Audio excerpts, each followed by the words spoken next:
안녕하세요. 달다 하나쌤입니다. 네, 오늘은 간호국가시험 모의고사 사회 기초간호학 파트 문제풀이 하도록 하겠습니다.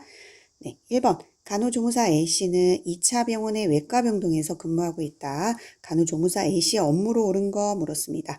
1번. 검사물을 채취한다 했는데 검사물을 채취하는 건 우리의 업무가 아니고요. 검사물을 수집하고 운반하는 것이 되겠습니다. 2번. 각종 주사를 놓는다. 약을 투여한다. 약을 막 투여하고 주사를 놓는 건 우리가 할 수 있는 일이 아니겠고요.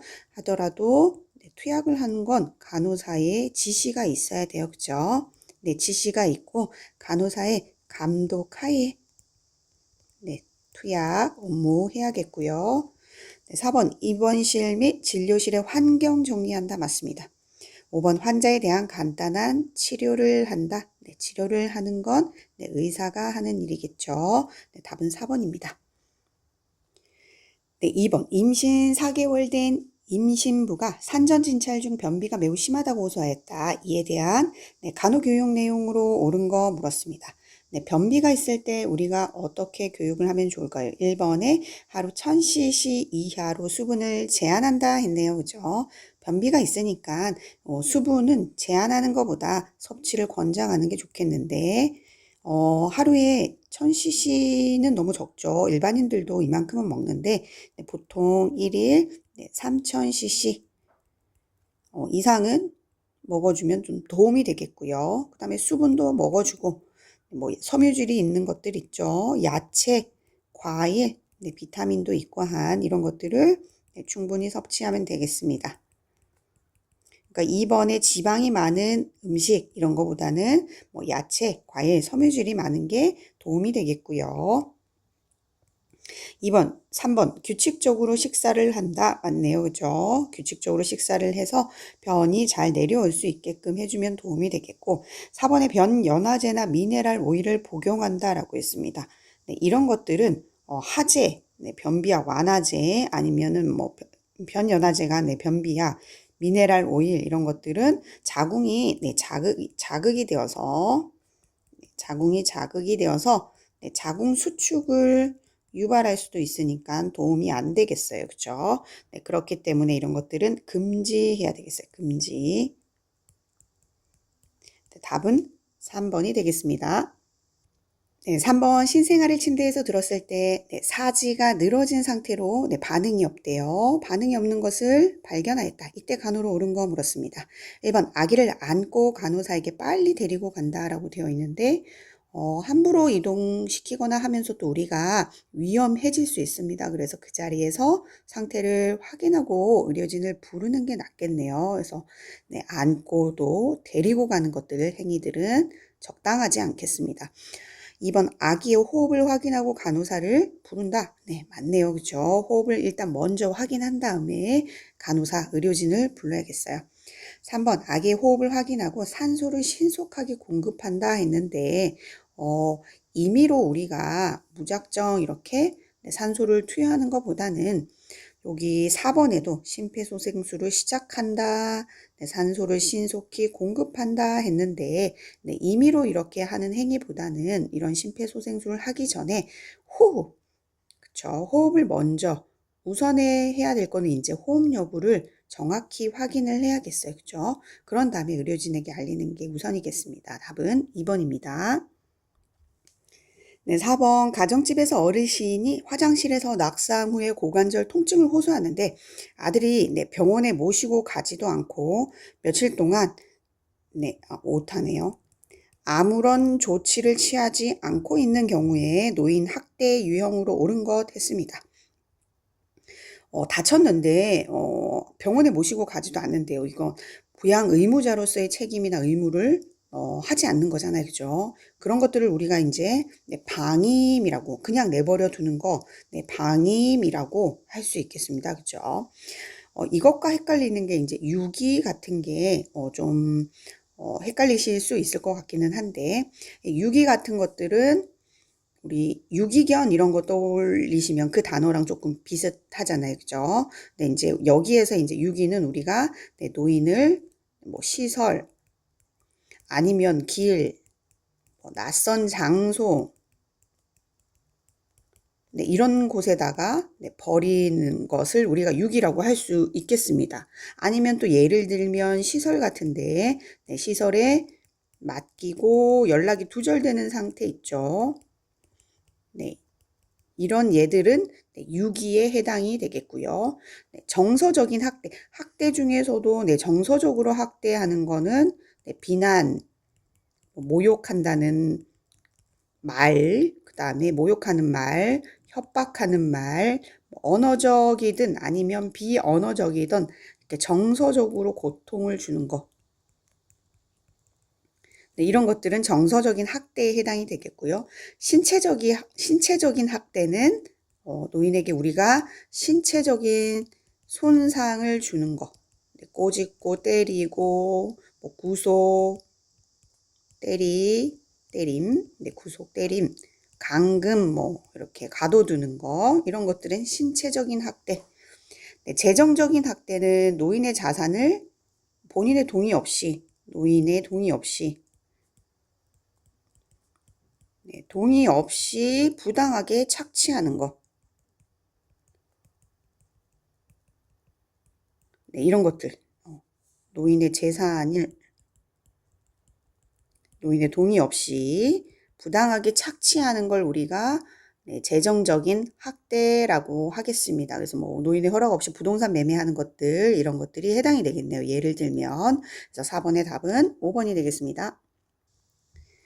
5번 정상 분만을 통해서 3.5kg의 출생한 신생아의 안정시 정상적인 활력 증상 측정 결과로 옳은 거 있습니다. 1번의 체온은 보통 38.5에서 40.7이다 했는데 38도 5에서 40은 굉장히 높습니다. 고온이고요. 그죠? 네, 일반적으로 우리 신생아의 체온은 36.5도에서 37도 정도가 되겠고요. 2번 체온이 1도씩 상승하면 맥박은 5회 정도 감소한다 했는데 네, 몇 회가 감소하든 증가하든 정확하게는 모르겠지만 체온이 상승하면 우리 일반적으로 맥박은 증가한다로 알고 있어요. 그죠? 그래서 맥박이 증가하는 비율은 1도가 상승하면은 보통 10회에서 12회 정도 증가합니다. 틀렸고요. 3번 최고 혈압은 100에서 110mmHg라고 되어 있는데 이 정도면 성인의 혈압이잖아요. 그죠? 네. 요 정도는 아니고 신생아의 혈압은 대체적으로 좀 낮습니다. 일반적으로는. 그래서 보통은 한 40에서 20 아니면은 70에서 30 정도가 되겠고요. 4번 호흡은 불규칙하며 30에서 60회 60회다. 분해 60회다. 네, 맞습니다. 그죠? 신생아들은 호흡이 불규칙해요. 네, 그리고 횟수도 굉장히 빠르고요. 그래서 정상적으로는 조용하고 빠르고 얕은 호흡을 할 수 있어요. 그리고 5번에 흉식 호흡을 한다 했는데 신생아들은 이렇게 빠르고 얕은 호흡을 하면서도 주로 횡격막, 그 다음에 복부근에 의해서 호흡이 이루어져서 복부의 이렇게 움직임을 우리가 관찰을 해서 호흡을 측정을 할 수 있습니다. 그래서 복식 호흡이 맞겠어요. 답은 4번입니다. 네, 6번 생후 첫째 주의 체중이 출생 시보다 약 10%가 감소했다. 이 신생아에 대한 간호중재로 옳은 거 물었습니다. 1번에 영양실조로 위간 영양을 실시하도록 한다. 선천적인 체중 감소로서 의사에게 보고한다가 2번이네요. 유전적인 체중 감소로서 수간호사에게 보고한다. 4번 감염된 결과로 나타났기 때문에 격리시킨다. 5번 생리적인 체중 감소로서 걱정할 것 없다고 안심시킨다. 태어나고 나서 첫째 주라고 했고 10% 감소했다라고 했는데 우리가 보통 아이가 태어나고 출생 후에 3, 4일경 요때까지는 체중에 우리가 5에서 한 10% 정도 체중 감소가 있을 수 있어요. 그쵸? 그래서 이거를 우리가 병적인 게 아니라서 생리적인 체중 감소라고 얘기를 했었고요. 체중 감소. 그리고 그 후로 이제 9일 정도 되면 8, 9일 정도 되면은 회복이 됩니다. 그죠? 그래서 병적인 게 아니라서 우리가 생리적인 체중 감소입니다. 라고 얘기하고 걱정하지 않으셔도 된다고 말씀드리면 되겠네요. 5번이 답이 되겠습니다. 네, 7번 임신부에게 결핍될 경우 태아에게 크레틴병이 발생하게 되어서 성장이 지연되고 선천성 기형이 초래되는 호르몬으로 옳은 거 있습니다. 네, 1번의 옥시토신. 네, 옥시토신은 우리 뇌하수체 후엽에서 분비되네요. 그죠? 네, 후엽에서 분비되고 주로 하는 일은 그렇습니다. 네, 자궁을 수축시켜요. 네, 그렇게 해서 분만을 우리 도와주는 분만을 촉진시키는 호르몬이 되겠습니다. 2번 부갑상샘 호르몬은 부갑상샘에서 나올 거고요. 혈중에 우리 칼슘의 농도를 올리는 수치를 올리는 호르몬이 되겠고요. 3번 췌장에서 나오는 호르몬. 췌장은 소화효소도 나오고 그죠? 소화효소가 뭐가 있죠? 우리 알아두고 넘어가죠. 소화효소는 탄단지를 분해하는 아밀라제, 트립신, 리파제 이렇게 세 가지 소화효소가 나오고 거기에 호르몬도 나온다 그죠? 호르몬 중에서는 혈당을 떨어뜨리는 인슐린 있네요. 인슐린. 그 다음에 혈당을 올리는 글루카곤 췌장에서 나오는 호르몬이 되겠네요. 3번도 아니네요. 그럼 4번 갑상샘 호르몬. 맞습니다. 그죠? 부족하면 태아한테 성장이 지연되는 크레틴병. 성인에게서는 우리 점액 부종, 점액 수종이라고 불리는 질환이 생긴다. 5번의 성장 호르몬. 성장 호르몬은 당연히 성장을 시키는 뼈의 성장을 성장을 시키는 호르몬이 나오겠고요. 그 다음에 또 한 가지가 혈당을 올리는 특징이 또 있었네요. 성장기에서 알아두고 갑시다. 또 성장기에 많이 나온다. 많이 나오면 당연히 많이 나왔으니까 성장기에 많이 나왔으니까 거인증. 성장기에 적게 나온다. 그러면 당연히 안 나오니까 난쟁이. 근데 특징적인 건 성장이 끝난 성인한테 많이 나온다 그러면 우리가 이 질환을 말단 비대증이라고 했어요. 말단 비대증. 알아두시면 되겠습니다. 그래서 7번의 답은 4번입니다. 8번 외부 기온이 높아지거나 낮아지더라도 일정한 체온을 유지하는 항상성 체온 조절 중추의 위치 물었습니다. 1번의 중내. 중내는 우리 주로 하는 일이 눈의 움직임 아니면은 청각. 이런 데 관여하고요. 청각. 그 다음에 손해와 함께 우리 몸의 평형 기능 또 하고 있습니다. 평형 기능 있고요. 그 다음에 숙련된 근육의 움직임 이런 것들.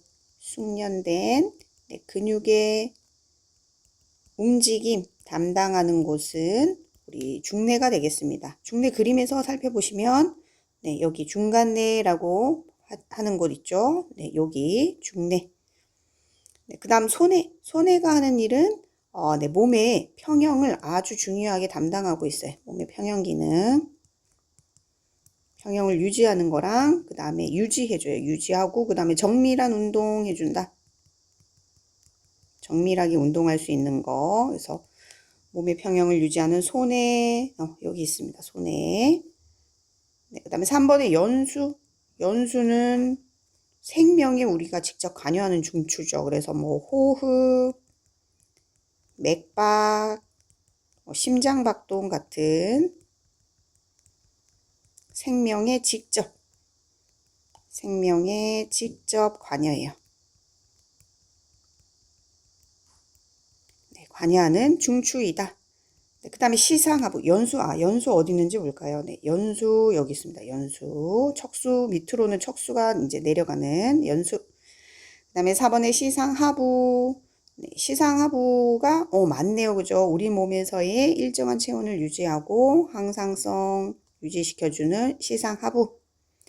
네, 시상하부에서는 우리 항이뇨 호르몬, 또 그다음에 옥시토신 이런 거 만들어냅니다. 그죠? 옥시토신 생성 시상하부.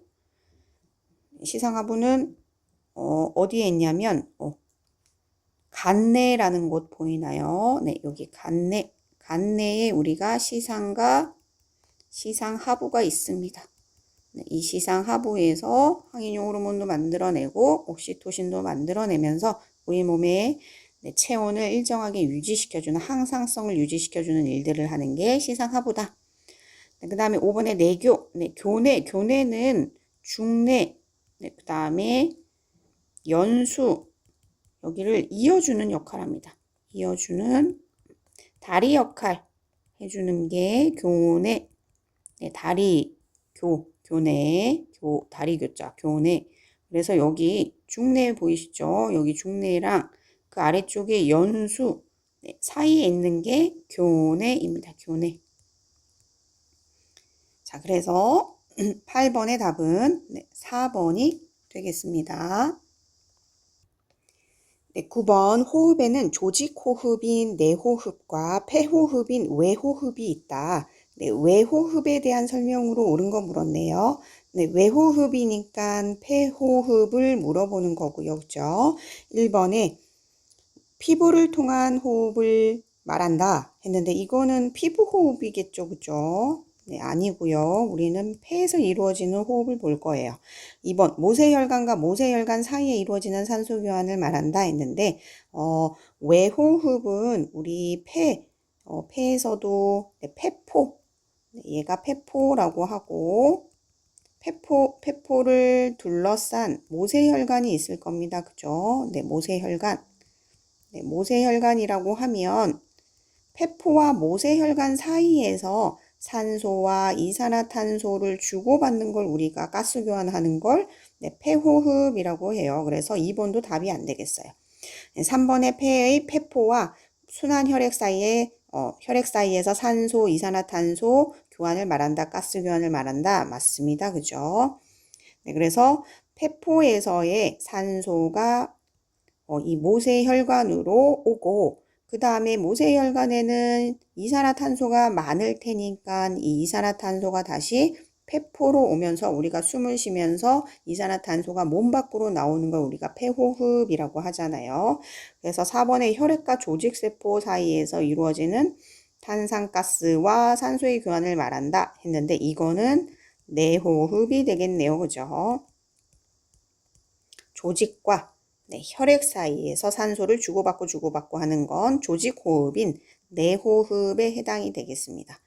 5번도 그래서 답이 안 되겠네요. 폐로 산소가 간다고 했는데 폐에 있던 산소가 이렇게 모세혈관으로 오고 모세혈관에 있던 이산화탄소가 이렇게 나오면서 공기를 후 하고 내뿜으면 나오는 거니까 5번도 답이 되지 않겠습니다. 9번의 답은 3번입니다.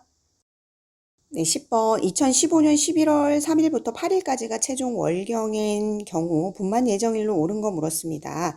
네, 2015년 11월 3일이 시작하는 날이니까 우리 최종 월경일에서 최종 월경 날짜에서 월에다가 9를 더하면 되겠고요. 1에다가 7을 더하면 되겠어요. 근데 지금 11월이니까 11월에 9를 더하면 20이니까 11을 넘어간다 그러죠. 그럴 경우에는 우리가 3을 빼줘야 돼요. 그죠? 12를 넘어가면 9를 더하지 말고 최종 월경의 달에 해당되는 숫자에다가 3을 빼주면 돼요. 그러면 며칠이죠? 3을 빼면 8이네요. 그죠? 그럼 다음에 8월이 되겠고 그 다음에 날짜 1은 3일이라고 했으니까 3일에다가 7을 더하면 10일이 되겠습니다. 그죠? 그러면은 최종 월경일에서 3을 빼고 7을 더했더니 분만 예정일이 8월 10일에 해당이 되네요. 그럼 8월 10일에 해당되는 게 다음에 8월 10일이 되는 2번이 답이 되겠네요. 네, 2주 전에 11번 2주 전에 정상 질식 분만을 마치고 휴식 중인 산욕기, 산후기, 산모가 주의해야 할 사항으로 산욕기, 산모 네, 주의해야 할 사항으로 옳은 거 물었네요. 1번에 달리기, 아령, 네, 들어올리기 등 유산소 운동을 격려한다. 2주 됐는데 너무 힘들어요. 그죠? 이런 운동은 도움이 되지 않겠고 네, 상처도 잘 낫게 하고 질식 분만, 질분만을 했으니까 이런 거 말고 네, 케겔 운동 네, 이런 것들이 상처도 잘 낫게 하고 회음부의 상처를 잘 낫게 하는데 도움이 되겠습니다. 이번에 유동식 제공한다 했는데 유동식으로는 영양분을 우리가 채울 수가 없죠. 그러니까 네, 단백질도 많아야 되고요. 네, 아이가 태어났고 몸도 회복해야 돼요. 그죠? 그래서 단백질, 뭐 무기질, 네, 그 다음에 비타민 이런 것도 풍부한 음식, 네, 풍부한 음식을 먹어줘야겠습니다. 3번에 대량의 출혈 시 즉시 간호사에게 보고한다. 맞죠. 산후출혈은 굉장히 문제가 될 수 있어요. 그래서 산후출혈이 있나 없나 이런 것들 관찰 잘 해줘야겠고 출혈이 있다 그럼 즉시 보고를 해주면 되고요. 네, 질세척을 자주 하도록 격려한다 했는데 네, 질세척하는 거는 이때는 우리 금지입니다. 금지 그쵸. 질세척은 하지 않습니다. 뭐 임산부, 산욕부, 뭐 월경 중이다 이럴 때는 세균 감염 위험성이 있어요. 네, 위험성이 있기 때문에 우리는 질세척 하지 않는다. 네, 그 다음에 성교는 2에서 4주까지는 금하도록 한다 그랬는데 2에서 4주 아니고 네, 6주까지 금하도록 한다. 답은 3번입니다. 네, 12번 임신 32주 차에 임신 중독증이라는 진단을 받은 임산부가 지켜야 할 식사요법으로 옳은 거 물어봤네요. 네, 우리가 32주 차에 임신 중독증 걸렸다 그러는 걸 우리가 보통 임신 중독증 말고 똑같은 말이 네, 자간 전증이라고 얘기할 수 있겠습니다. 네, 이 임신 중독증에 증상이 있네요. 그죠? 뭐가 있을까요? 그렇습니다. 혈압이 올라가요. 그죠? 고혈압. 네, 그 다음에 소변에 단백질이 섞여 나와야 단백뇨, 네, 몸이 띵띵 붓습니다. 부종 있을 수 있겠어요. 그래서 식사는 첫 번째로 고단백 식사를 해야겠어요. 우리 몸속에 네, 부족한 단백질을 채워줘요. 단백질 채워주기. 네, 그 다음에는 고단백 저염 해야겠어요. 몸이 붓잖아요. 그죠? 그렇기 때문에 부종도 그렇고요. 네, 혈압도 짜게 먹으면 혈압이 올라갈 수 있어서 네, 고혈압도 예방하기 위해서 저염 해줘야겠고요. 그래서 나트륨 낮춰줍니다. 네, 그 다음에는 네, 고비타민 먹어줘야겠습니다. 그죠? 네, 대사도 원활해지고 혈관도 튼튼해지고 네, 혈관도 튼튼해지고 네, 태아도 건강을 생각해서 우리가 고비타민 먹어줘야겠습니다. 그러면 네, 고단백 저염 고비타민인 1번이 답이 되겠네요. 13번 배란이란 성숙남포로부터 한 개의 난자가 매월 복강내로 배출되는 것을 의미한다. 네, 배란 후 2주일경에 월경이 일어나는 이유로 옳은 건 물었네요. 자, 13번은 우리가 그림을 통해서 호르몬이 좀 많으니까 복잡해서 우리가 그림을 통해서 이해해 보도록 합시다. 자, 여성의 몸에서는 우리가 큰 사건이 생식기에서 일어나게 되는데요. 한 달에 네, 월경이라는 것과 배란이라는 사건이 일어납니다. 그래서 월경 이후부터 우리가 배란 전까지를 네, 증식기라고 부르고요. 다음 배란 이후부터 배란 이후부터 월경, 다음 월경 전까지를 우리가 분비기라고 합니다. 네, 이것은 자궁 내막이 네, 증식하고 분비되는 시기를 자궁의 입장에서 이름을 지어 놓은 거고요. 네, 그 다음 난포기, 배란 전까지 네, 난포기, 월경 이후 난포기라고 하고요. 그 다음에 배란 이후부터 다음 월경 전까지를 우리가 황체기라는 이름을 붙이기도 합니다. 이 난포기는 임신을 준비하는 시기이고 황체기는 임신을 유지하는 모드로 딱 들어가는 시기를 말하는데 네, 이거는 우리 난소의 입장에서 이름을 네, 지어 놓은 거예요. 자, 그럼 난포와 황체라는 이름도 또 용어가 낯선데요. 난포는 우리가 난자가 네, 자라나는 이 집을 우리가 성장기 집을 네, 난포라고 합니다. 네, 황체라는 것은 노란색의 몸이잖아요. 그러니까 누르스름하게 생겼어요. 이거는 난자가 떠난 빈집을 우리가 황체라고 해요. 난자가 떠났다라는 건 배란이 이루어졌다라는 거잖아요. 그래서 배란이 이후의 시기를 우리가 황체기라고 하는 이름을 지은 이유가 그래서 그렇습니다. 자, 그럼 좀 더 디테일하게 살펴보면 이 난포 자극 호르몬, 자극을 시킨 난포를 자극한다는 건 뭐예요? 난포는 난자의 성장기 집이니까 난포를 자극해서 난포 자극 호르몬이 난포를 자극해서 난포를 자라게 해요. 네, 난포가 자란다는 건 점점점 성숙이 이루어진다라는 거잖아요. 자라난다는 거니까. 그러면은 난자가 점점 자라서 이제 성숙기가 돼서 완전히 다 자라고 나면은 난포가 다 자라면 난자가 나올 수 있겠어요. 그래서 황체 형성 호르몬이라는 이 황체 형성 호르몬이 배란을 시킵니다. 황체 형성돼 이거는 뭐예요? 난자가 떠난 빈집을 만들어 하는 거니까 당연히 배란이 이루어지겠죠.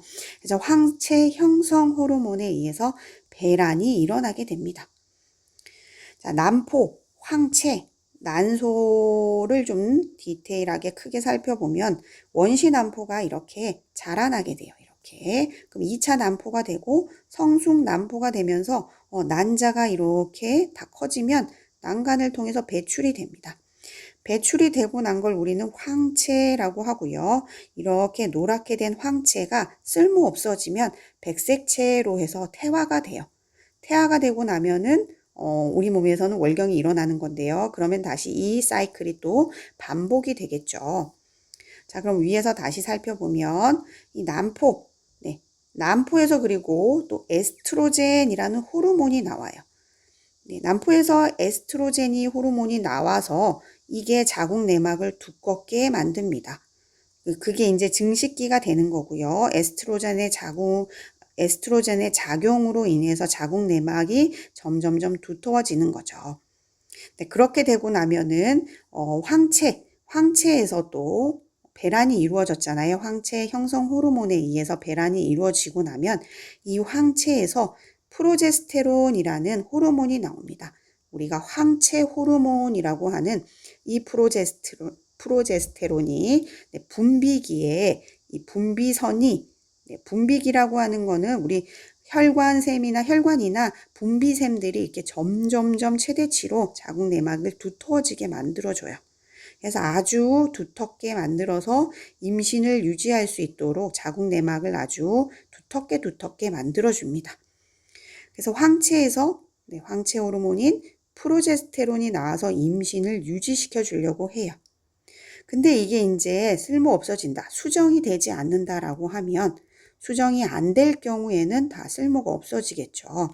그래서 임신이 안 되면 자궁 내막이 탈락해서 밖으로 나오게 되는 여기 에스트로겐과 그러니까 항체 호르몬인 프로제스테론의 수치가 감소하게 됨으로 인해서 내막이 탈락이 돼서 밖으로 나오는 월경이 일어나게 되겠습니다. 이런 주기로 해서 우리가 사이클이 일어나게 되는데요. 그러면 다시 문제로 돌아가 볼게요. 배란이란 성숙 난포로부터 한 개의 난자가 매월 복강내로 배출되는 거라고 그랬어요. 그래서 배란이 되고 나서 2주일경에 월경이 일어나는 이유는 뭐였어요? 그렇습니다. 임신이 성립이 되지 않으면 에스트로겐, 그 다음에 프로제스테론, 이 호르몬이 감소가 돼요. 그러면서 황체는 아까 우리 백색체가 되고 조그맣게 돼가지고 쪼그라들어서 점차 쇠퇴되면서 자궁 내막이 파괴되고 그러면서 나오는 게 우리가 월경이라고 했네요. 그러면 13번의 답은 그렇습니다. 5번이네요. 에스트로겐과 프로제스테론의 감소가 되겠습니다. 14번 임신으로 자궁은 규칙적인 비율로 증가하여 비임신 시에 15배에서 20배로 증가하게 됩니다. 임신 중 자궁이 커지면서 초래되는 현상을 옳은 거 물어봤어요. 1번에 상지 경련이 생긴다 했는데 상지는 팔 쪽이잖아요. 상지가 아니라 복부가 눌리니까 다리 쪽에 경련이 생기겠네요. 2번 똑바로 누우면 혈압이 상승된다. 임신 시에 우리가 똑바로 눕게 되면 위를 이렇게 보고 누우면 자궁이 대정맥을 누를 수 있어요. 대정맥을 누르기 때문에 혈압이 떨어질 수 있습니다. 네, 혈압이 떨어질 수 있고요. 그 다음에 그러니까 혈압이 상승된다는 답이 아니겠네요. 3번 신체 중심의 변화로 요통이 생긴다. 그렇습니다. 신체 축이 조금 변하면서 자궁이 커지면서 요통 생길 수 있죠. 4번 횡격막이 올라가고 폐의 길이가 길어진다 있는데 자궁이 커지니까 횡격막이 올라가면서 폐의 길이는 길어지는 게 아니라 짧아지겠네요. 5번 앙화 위로 누우면 정맥 귀한량이랑 심박출량이 증가한다 했는데 자궁이 커져 있으니까 똑바로 눕게 되면 이 대정맥이라는 걸 누르게 되잖아요. 그러면 혈액으로 돌아가는 정맥 귀한량, 혈액이 심장으로 돌아가는 정맥 귀한량이 방해를 받게 돼요. 그렇기 때문에 심박출량도 감소할 수밖에 없습니다. 네, 답은 3번이네요. 네, 15번 산후 3일째 유방 우려이 있는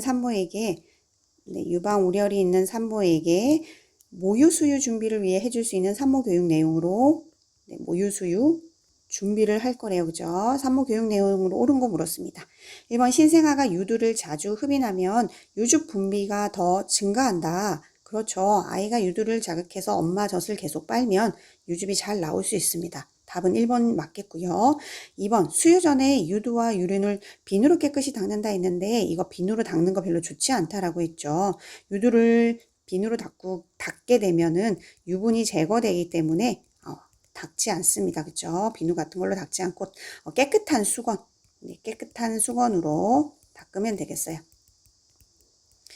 3번 모유 수유는 아기와 산모에게 피로를 초래하므로 7일이 지난 후에 수유하도록 한다라고 했는데 모유 수유를 할 거라면 우리가 보통 산후 아이를 낳고 18시간부터는 수유를 할 수 있게끔 권장을 해줘야겠어요. 그래서 모유 수유는 여러 가지 장점이 많아요. 그죠? 그렇기 때문에 모유 수유를 할 거다 그러면은 산후 18시간부터는 수유를 할 수 있도록 도와줘야겠습니다. 자, 4번에 매수유 후 유방을 비우면 다음 수유 시에 유즙량이 감소하기 때문에 비우지 않아야 된다가 아니라 유방 우려이 있고 모유 수유를 할 거라면은 비워줘야겠죠. 손으로 이렇게 유륜을 짜준다던가 아니면 안 되면은 이제 유방 펌프로 짜줘서 2시간에서 4시간마다 자꾸 비워줘야겠습니다. 5번 처음에는 모유가 잘 나오지 않으므로 분유를 먼저 먹인다고 했는데 그렇지 않죠. 젖분비가 처음에 잘 나오지 않아도 서서히 증가하기 때문에 서서히 조금씩 증가하기 때문에 격려를 해줘야 되겠어. 모유 수유를 잘 할 수 있도록. 답은 1번입니다. 네, 16번 주부가 락스로 욕실 청소를 하다가 락스가 눈 안에 튀어 들어갔을 경우 눈 세척하는 방법으로 옳은 거 물었습니다. 1번에 세척 용액을 41도로 준비한다 그랬는데 41도면은 굉장히 좀 너무 뜨겁겠어요. 그죠? 신체 온도와 비슷한 37도 정도면은 괜찮겠고요. 2번에 물이나 생리식염수를 사용하여 신속하게 세척한다. 네, 맞습니다. 생리식염수, 물 이런 것들 이용하면 되겠고요. 네, 3번 세척하는 동안 용액이 외안각에서 내안각이라고 했는데 이거는 안쪽에서 뒤바뀌어야겠네요. 안쪽에서 여기가 내안각이고 이쪽이 외안각이니까 이쪽 방향으로 이렇게 흘러내려야겠어요. 그렇죠? 그래서 외안각에서 내안각이 아니라 안쪽인 내안각에서 외안각 방향으로 흐르게 한다가 되겠고요. 환측 반대 부위로 머리를 돌리는 게 아니라 한쪽 부위가 아래쪽으로 내려와야 우리가 세척 용액을 부었을 때 쓱 하고 흘려서 내려가니까 이것도 답이 아니겠고요. 점적기가 눈에 닿는 게 아니라 닿지 않게 해서 눈 안쪽에서 바깥쪽으로 흐르게 하면 되겠습니다. 답은 2번입니다. 네, 17번 한 살 여아를 양육 중인 김씨 부인이 아이가 기저귀 발진으로 보채고 힘들어하면서 고민스러워하고 있다. 기저귀 발진을 예방하기 위한 방법으로 옳은 거 물었습니다. 1번에 알코올이 함유된 세정제로 씻는다 했는데 알코올은 피부에 굉장히 자극적이죠. 우리가 씻겨주려고 할 때는 보통 발진 전에는 아직 피부에 막 이렇게 아픈 그런 따가운 것들이 상관이 없으니까 뭔가 발진이 생기지 않았으니까 이때는 중성비누 사용해서 닦이면 되겠어요. 중성비누 사용하고 그 다음에 물로 이용해서 깨끗이 닦아주면 되겠어요. 그런데 발진이 났다. 네, 그러면 비누 굉장히 따갑겠죠. 이때는 비누 사용하지 않습니다.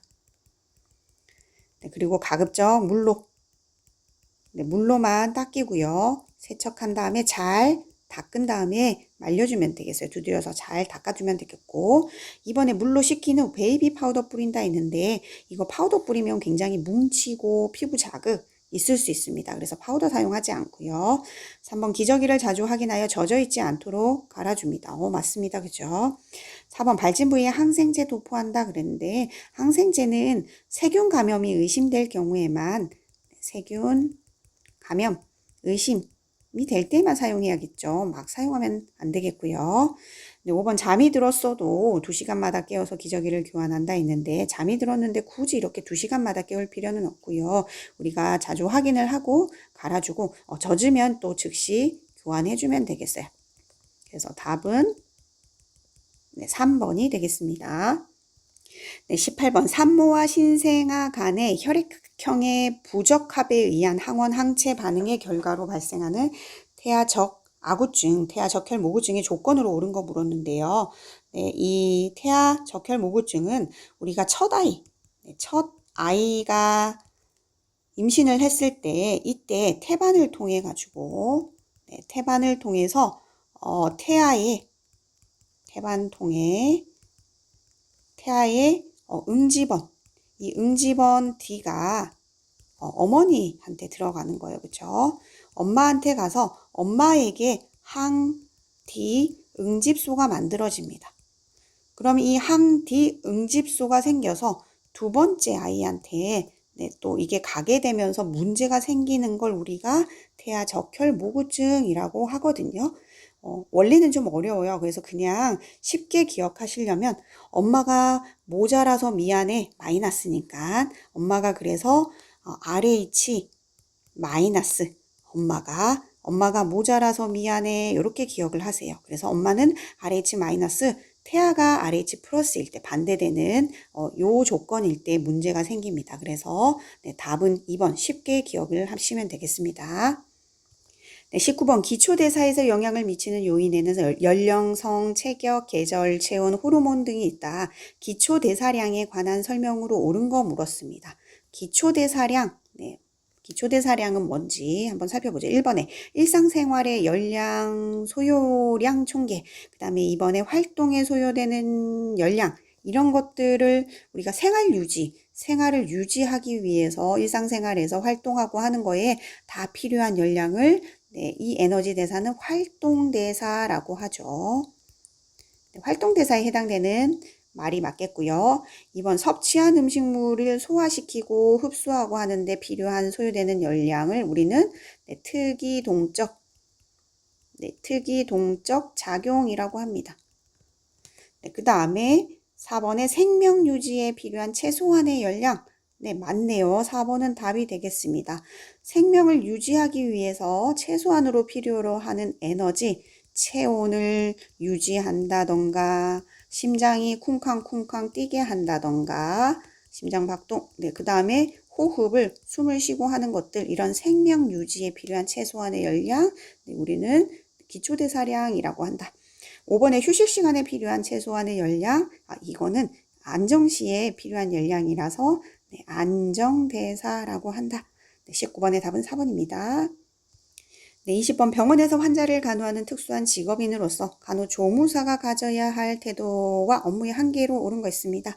1번의 성실과 책임의 완수. 네, 맞네요. 그죠? 우리가 간호사를 보조해서 간호조무사는 자기 직무가 뭔지 잘 알고 어디서든 성실하게 임해야 합니다. 그래서 자기 직무의 한계를 분명히 알고 일을 하면은 우리가 사고를 예방할 수 있다 그랬죠. 네, 그래서 2번, 3번, 4번, 5번 네, 답은 해당이 안 되겠고 1번이 답이 되겠네요. 네, 21번 3세 미만 소아의 귀에 약물 투여 시 이도를 곧게 하기 위해서 귀를 잡아당기는 방향 아주 자주 나오는 문제입니다. 그죠? 네, 3세 미만의 소아는 후 하방이 되겠고요. 그죠? 네, 3세 이상 아동, 성인의 경우는 후 상방이 되겠습니다. 답은 3번입니다. 네, 22번 척추골절로 인해서 체간부 석고를 한 환자에게 주의 깊은 관찰, 문진을 통해서 확인해야 할 증상. 네, 척추골절로 인해서 우리가 몸통에다가 석고를 했을 때 석고봉대 증후군이라고 생길 수 있다라고 했어요. 석고봉대 증후군. 네, 그쪽이 우리 복부가 있는 쪽이라서 아무래도 딱 한정된 공간, 딱딱한 석고를 하게 되면 배가 이렇게 음식을 먹고 할 때 불러올 수 있는데 공간이 없겠죠. 그래서 복부 팽만, 불편감이 생길 때 복부 팽만 아니면 구역, 네, 구토 이런 증상들 생길 수 있다라고 했어요. 그래서 여기에 해당되는 증상이 1번에 있네요. 그죠? 이런 것들을 우리가 깊은 관찰을 통해서 확인해야 될 증상이다. 네, 답은 1번입니다. 네, 23번 길거리에 쓰러져서 의식이 없는 상태로 응급실로 이송이 된 대상자에게 우선적으로 제공해야 할 간호로 옳은 것 했네요. 네, 의식이 없어요. 그래서 쓰러졌어요. 그럴 경우에 우리는 제일 먼저 해야 될 게 기도 유지입니다. 그죠? 기도 유지를 하기 위해서 또 의식이 없는 사람들은 측이 또는 앙화이 이렇게 취해서 고개를 옆으로 중요하겠네요. 고개를 옆으로 돌려서 호흡 유지할 수 있도록 도와주면 되겠습니다. 그래서 답은 3번입니다. 네, 24번 정상적인 소변에서 검출되지 않아야 하는 것은 1번의 요소 나와야겠죠. 질소성 노폐물입니다. 소변을 통해서 빠져나와야 되고요.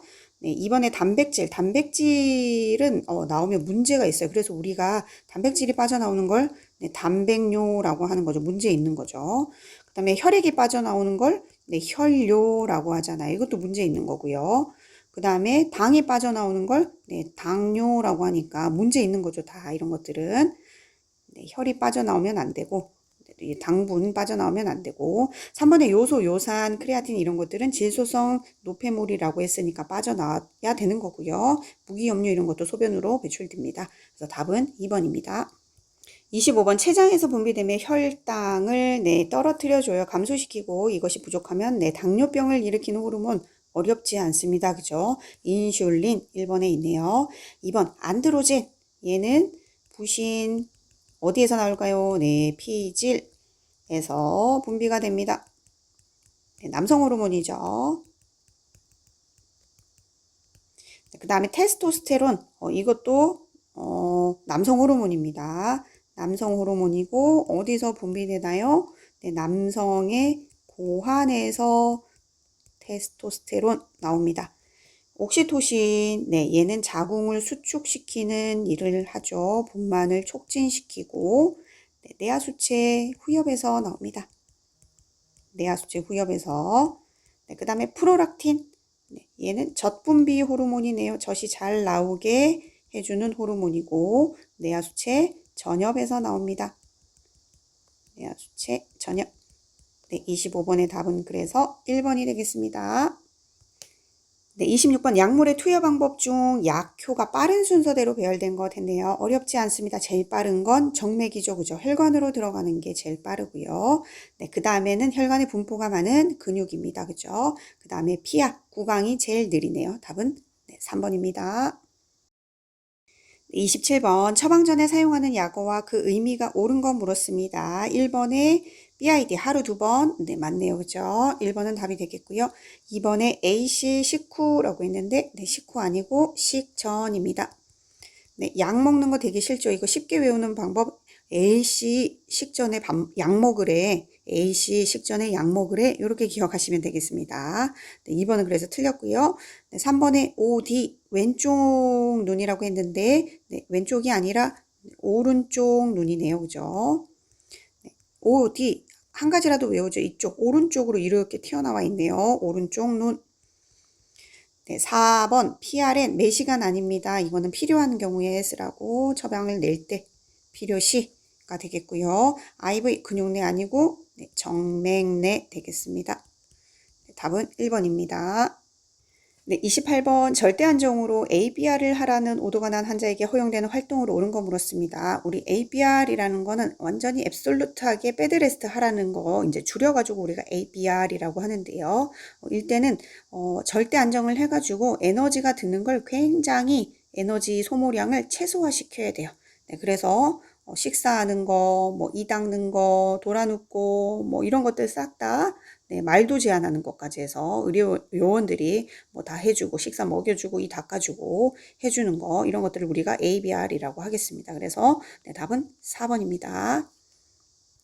네, 29번 K씨는 10년 전부터 고혈압으로 인해 매일 약을 복용하면서 정기적으로 병원에 들러 관리를 받고 있습니다. 네, 고혈압을 치료 중인 K씨의 식사요법 옳은 거 물었습니다. 우리 고혈압을 치료하려면 그렇죠. 네, 지방제를 적어야 돼요. 네, 체중이 줄게 되면 혈압이 좀 내려가거든요. 그래서 네, 저지방 해야겠고요. 네, 저지방. 네, 그 다음에 저염식 해야겠습니다. 그죠? 저염식, 염분 제한해야 돼요. 1번의 답이 벌써 나왔네요. 그죠? 염분을 제한해야지만 우리가 짜게 먹으면 물도 많이 캐면서 몸의 볼륨이 늘어나서 혈압이 올라갈 수 있어요. 그래서 염분도 제한해야 돼요. 네, 염분도 제한해야 되고, 그 다음에 칼로리도 살이 안 찌게, 네, 저칼로리, 칼로리 높은 거 안 되고요. 그 다음에 칼륨 같은 거 섭취, 칼슘 아니고, 칼륨 섭취를 해서 나트륨을 좀 끌고 나가면 몸에 또 볼륨이 줄어드니까 칼륨, 포타슘 이런 거 섭취해 주는 거 좋겠고, 네, 그 다음에 식이섬유 이런 것들도 섭취해 주는 거 좋습니다. 식이섬유. 네, 그래서 답은 네, 1번이 해당이 되겠네요. 네, 30번 기관지 천식 환자가 입원하였을 때 간호조무사가 제공해 주어야 할 기본적인 간호 옳은 거 있습니다. 네, 기관지 천식은 숨쉬기 힘든 질환이잖아요. 기관지가 좁아져서. 그래서 호흡기계 우리 환자한테 해줄 수 있는 기본적인 간호도 한번 떠올려 보면 1번에 수분 제한이라고 있는데 수분을 제한할 게 아니라 네, 수분은 공급하는 게 좋겠고요. 네, 자세 2번에 앙화이 나와 있는데 앙화이가 아니라 호흡기계 환자는 숨쉬기가 힘들어요. 자위나 네, 반자위가 좋겠습니다. 앉은 자세. 적절한 운동 권장하는 것은 호흡기계라서 네, 숨쉬기가 좀 힘들고 기관지가 좁아져 있기 때문에 네, 운동보다는 가래 배출을 하는 게 우리가 좋겠어요. 그래서 네, 체위 배액 자세를 달리해서 잘 나오게 해준다던가 아니면 물리요법 네, 등을 네, 통통통통 손을 콧 모양으로 만들어 가지고 가래를 잘 배출시킬 수 있는 게 훨씬 더 숨쉬기 편하게 할 수 있어서 도움이 되겠고요. 적절한 습도 제공, 맞네요. 그죠? 적절하게 습도 제공해주고, 네, 5번에 덥고 건조한 환경을 조성한다라고 되어 있는데, 네, 습도가 네, 적절하게 제공이 돼야지만 가래도 잘 나올 수 있어서 호흡기계 환자한테 도움이 될 수 있겠습니다. 답은 4번입니다.